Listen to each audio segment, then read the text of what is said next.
Hello everyone welcome to my channel G Rampal. ਅੱਜ ਦੀ video ਵਿੱਚ ਅਸੀਂ ਰਮੇਸ਼ ਦੀ ਕਹਾਣੀ ਪੜ੍ਹਾਂਗੇ ਜੋ ਇੱਕ ਟਾਪੂ ਦੇ ਉੱਪਰ ਦੇਖਭਾਲ ਦਾ ਕੰਮ ਕਰਦਾ ਸੀ। ਉਸ ਟਾਪੂ ਦੀ ਦੇਖਭਾਲ ਦਾ ਕੰਮ ਕਰਦਾ ਸੀ ਅਤੇ ਉਹ ਬਿਮਾਰ ਹੋ ਗਿਆ। ਸੋ ਵੇਖਦੇ ਹਾਂ। ਸਭ ਤੋਂ ਪਹਿਲਾਂ ਤੁਸੀਂ ਇਸ ਨੂੰ ਆਪ ਬਣਾਉਣ ਦੀ ਕੋਸ਼ਿਸ਼ ਕਰਨੀ ਹੈ ਅਤੇ ਇਹ ਵੋਕੈਬਲਰੀ ਨੋਟ ਕਰ ਲੈਣੀ ਹੈ।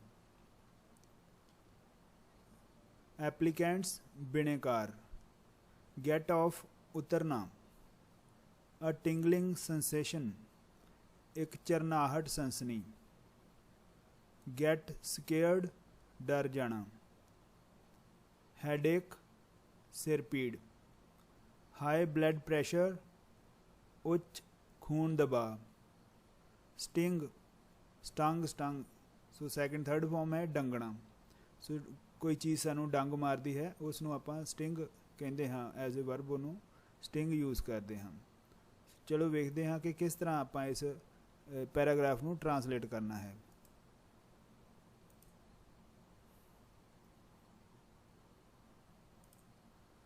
ਰਮੇਸ਼ ਦੁਨੀਆ ਵਿੱਚ ਸਭ ਤੋਂ ਵਧੀਆ ਨੌਕਰੀ ਵਾਲਾ ਇਨਸਾਨ ਸੀ।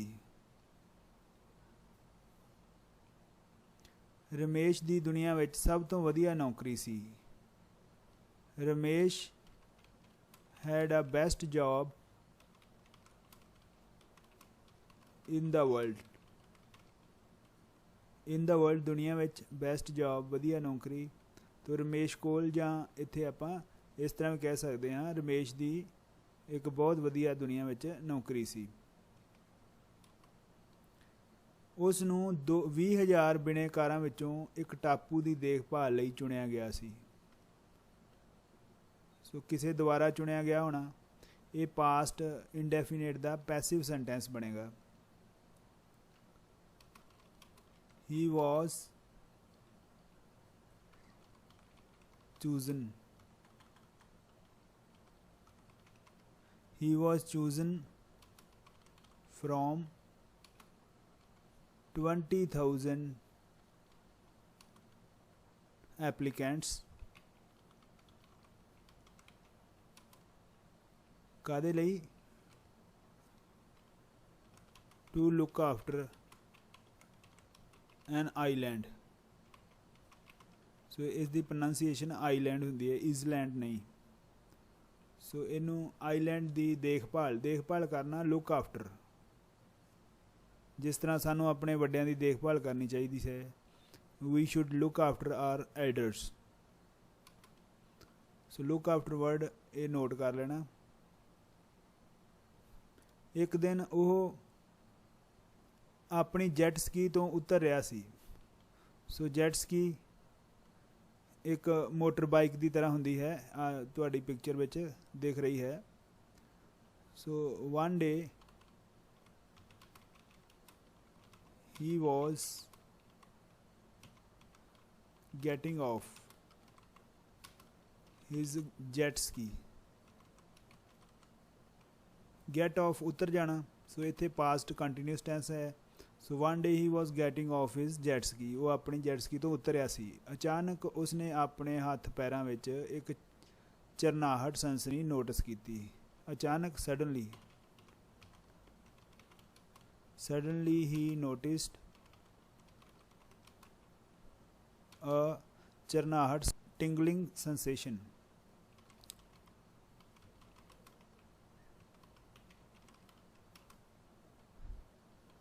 ਆਪਣੇ ਹੱਥਾਂ ਪੈਰਾਂ ਵਿੱਚ in his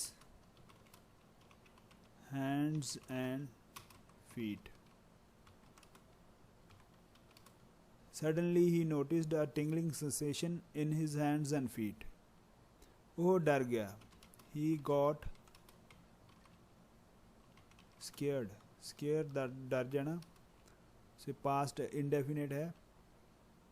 ਉਸ ਨੂੰ ਇੱਕ ਤੇਜ਼ ਸਿਰ ਦਰਦ, ਲੱਕ ਪੀੜ ਅਤੇ ਉੱਚ ਖੂਨ ਦਬਾਅ ਹੋ ਗਿਆ। ਸੋ ਇਹਨੂੰ ਆਪਾਂ ਹੈਡ ਨਾਲ ਲਿਖਾਂਗੇ। He had a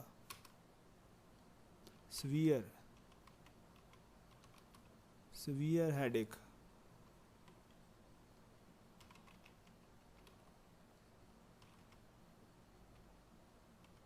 He had a severe headache, back pain,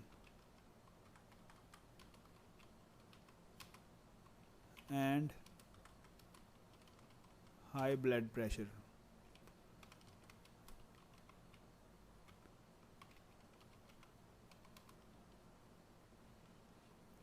ਉਸ ਨੂੰ ਪਤਾ ਲੱਗਾ ਕਿ ਉਸ ਨੂੰ ਇੱਕ ਛੋਟੀ ਜਿਹੀ ਪਰੰਤੂ ਬਹੁਤ ਹੀ ਜ਼ਹਿਰੀਲੀ ਅਤੇ ਜਾਨਲੇਵਾ ਜੈਲੀਫਿਸ਼ ਨੇ ਡੰਗ ਲਿਆ ਸੀ।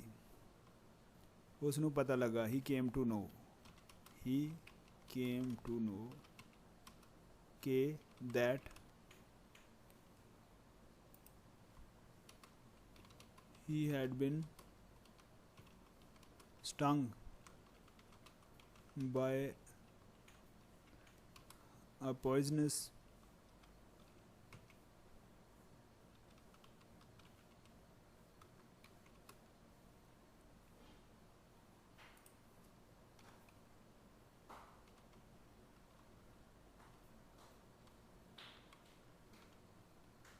and deadly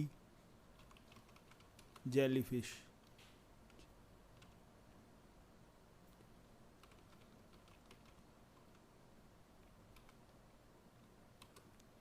ਉਸ ਨੇ ਇਸ ਦੁਰਘਟਨਾ ਬਾਰੇ ਆਪਣੇ ਅਫਸਰਾਂ ਨੂੰ ਫੋਨ 'ਤੇ ਦੱਸ ਦਿੱਤਾ। ਹੀ ਇਨਫੋਰਮਡ ਦੱਸ ਦੇਣਾ ਜਾਣਕਾਰੀ ਦੇਣਾ। He informed his officers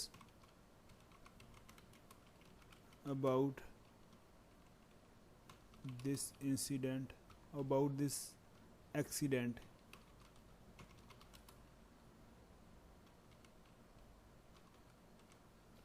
through a phone call.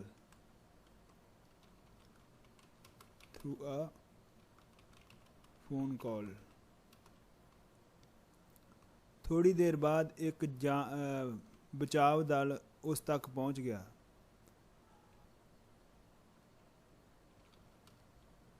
Within a short time, a rescue team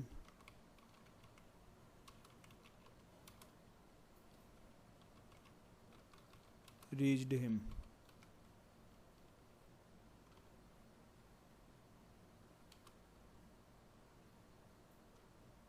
ਚਾਹੇ ਇੱਥੇ ਅਸੀਂ ਅਪਰੋਚਡ ਲਗਾ ਸਕਦੇ ਹਾਂ।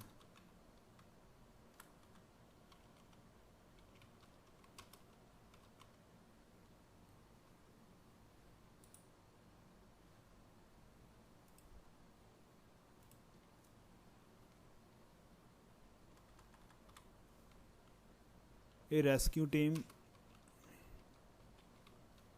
approached him. ਅਤੇ ਉਸ ਨੂੰ ਹਸਪਤਾਲ ਲੈ ਗਏ। and they took him to the hospital. ਡਾਕਟਰਾਂ ਨੇ ਉਸ ਦੀ ਜਾਨ ਬਚਾ ਲਈ। The doctors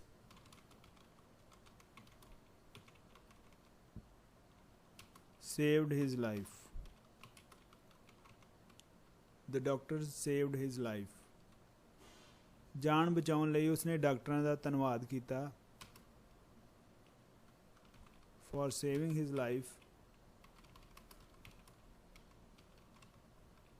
ਜਾਨ ਬਚਾਉਣ ਲਈ for saving his life, he thanked the doctors and ਆਪਣੇ ਟਾਪੂਨੁਮਾ ਅਤੇ ਆਪਣੇ ਸਵਰਗਨੁਮਾ ਟਾਪੂ ਤੇ ਵਾਪਸ ਚਲਾ ਗਿਆ and went back to his paradise-like island and went back to his ਇਹ ਸੀਗਾ ਅੱਜ ਦਾ ਲੈਸਨ। ਅਗਲੇ ਲੈਸਨ ਵਿੱਚ ਫੇਰ ਮਿਲਦੇ ਹਾਂ। Thank you.